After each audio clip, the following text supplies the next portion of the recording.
Guys, there's a crazy bill going around the US legislative process that will be a disaster for crypto. You might have heard of this called the TikTok ban. Everybody's talking about this online and how it's got nothing to do with banning TikTok. And instead, it's a massive infringement upon our online freedoms because there's all this other stuff in the bill that's got really nothing to do with banning TikTok. And how specifically this could have some dire consequences for the Web 3.0 and cryptocurrency space. So I'm going to break down everything you need to know in this video today as a blockchain developer myself. Works with this technology on a daily basis and give you my opinion on the matter. So if you're new around here, hey, I'm Gregory, and on this channel, I turn you into a blockchain master. So if that's something you're interested in, then smash that like button down below for the YouTube algorithm and subscribe to this channel. And if you want to become a blockchain developer step-by-step start to finish, break into the Web 3.0 industry, increase your salary well past 100K, I can show you how to do that over at dappuniversity.com/bootcamp.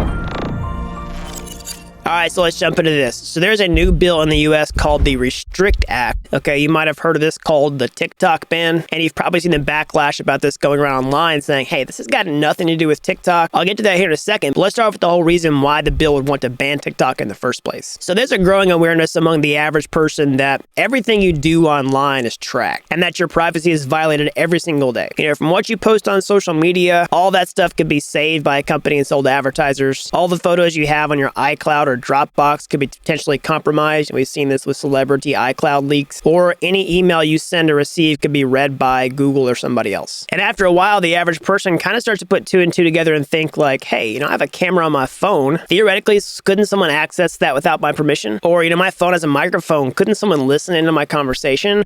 Or, I'm sending and receiving messages all the time. Like, what's really stopping somebody else from reading those? And the sad truth of the matter is all of these fears are 100% founded because all of these things 100% do happen. In fact, it's my own personal mode of operation that whenever I'm using my device, I just assume that everybody can hear and see everything that I'm doing. Call me crazy, but I simply know too much to operate otherwise. Now, with that being said, that means pretty much any big tech company who creates applications or even these devices themselves could do these types of things, but that doesn't mean that they all are going to, okay? Particularly US-based ones have some restrictions on what they can and can't do, legally speaking. Now, of course, some of them might break the laws, but there's going to be a big number that's going to show some restraint. But that's not necessarily true if you operate outside the United States and are not beholden to these rules. So enter TikTok. So for a long time, TikTok has had the reputation for being one of the worst offenders of privacy violation in the entire tech industry. They've been notorious for collecting ridiculous amounts of information from their users, particularly when they don't even know it. So for instance, if you have TikTok on your phone,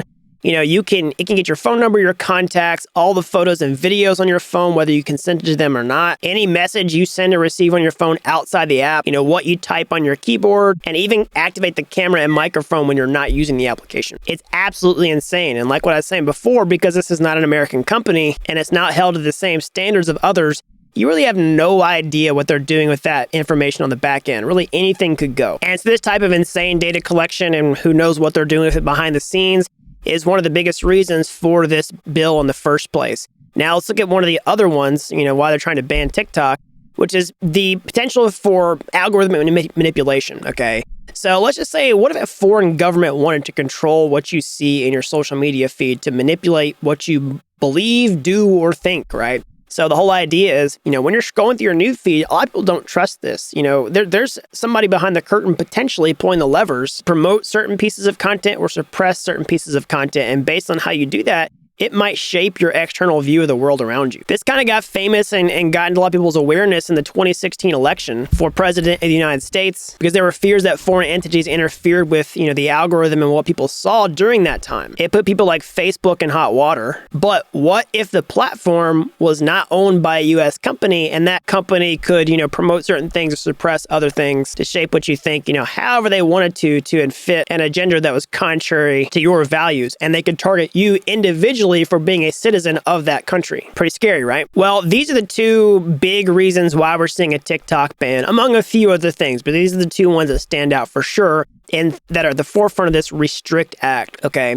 So from everything I've just said, you might feel kind of creeped out and you might think, that sounds pretty crazy. Of course we should ban this stuff. Well, trust me, I get it. I feel the same way. But unfortunately, there's more than meets the eye with this TikTok bill. And like many other bills who have gone before it, it's stuffed full of all kinds of other things that have really nothing to do with the main goal that is advertised here, okay? Namely banning TikTok. there's actually a lot more to do that could restrict your freedoms on the internet and could be horribly limiting for US citizens in their online lives and could hurt the cryptocurrency and Web 3.0 space. So let's take a look at how that could work. So one of the number one fears is that it gives the government way too much power to really just ban whatever they want to, whenever they want to. And this could, come down on crypto itself, all the way from an outright ban on crypto altogether, effectively, or severely limiting what U.S. citizens can and can't do in the crypto and Web 3.0 space. So let's see why. So basically, the bill has given the government the power to ban activity linked with a foreign adversary that has an interest in the same technology. So, for example, the U.S. has several different countries and different entities that it has sanctioned. Okay, this means you cannot transact with these people. And it's these types of entities that you would be restricted from operating alongside of or with if they have the same interest in that activity.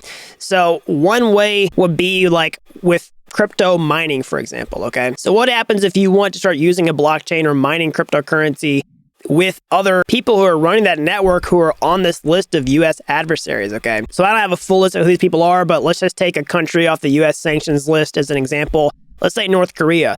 Okay, so let's say that you wanted to use a blockchain and we knew that a certain number of those miners on that blockchain were from North Korea. Well, does that restrict you from doing any transaction on a blockchain where a North Korean miner facilitates and processing that transaction on the network? There's a lot of question marks about what this bill could do, and it could potentially prohibit you from doing any transactions like that, just because you've got North Korean miners on the network. And now that's one, application at the blockchain layer itself, but also, let's not talk about just cryptocurrency transactions. Let's talk about entire Web 3.0 technology.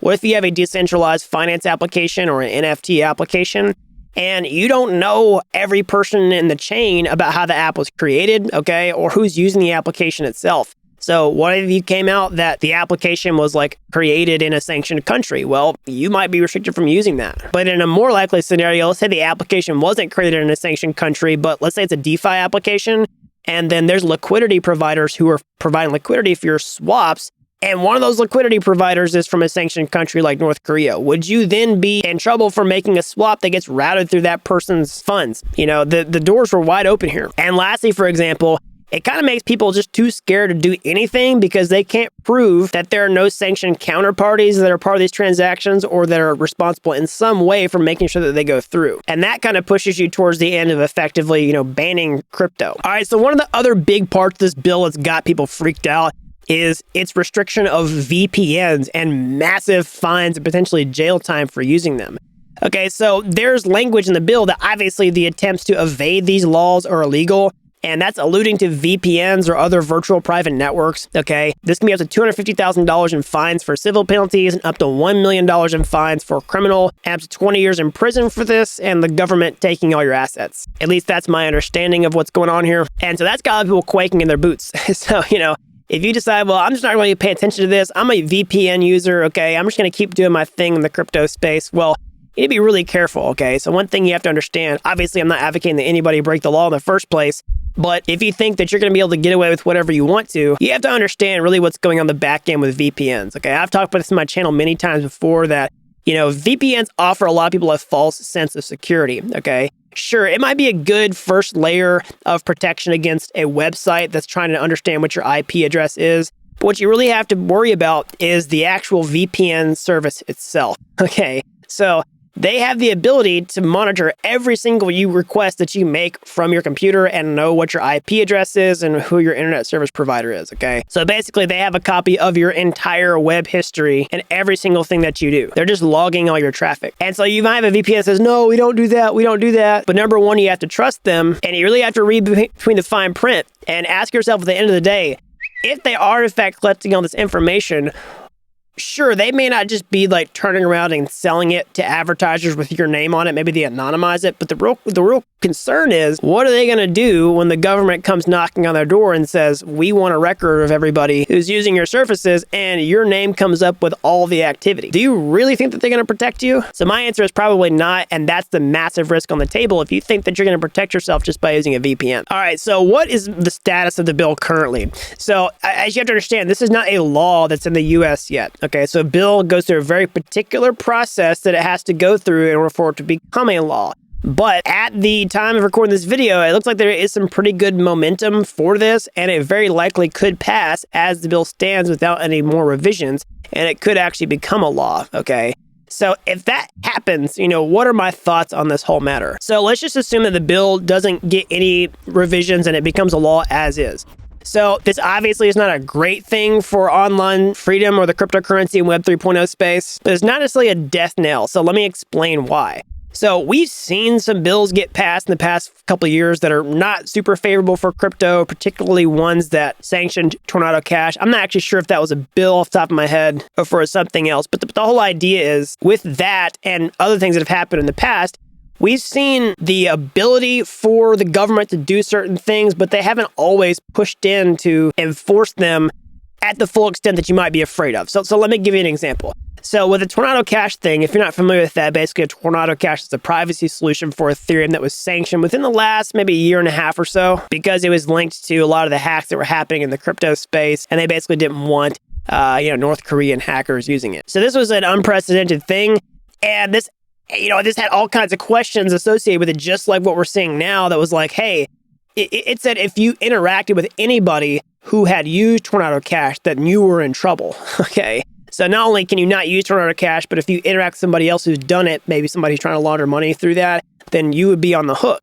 And so after that happened, we saw a lot of people get peppered in their wallets with funds sent from Tornado Cash, okay?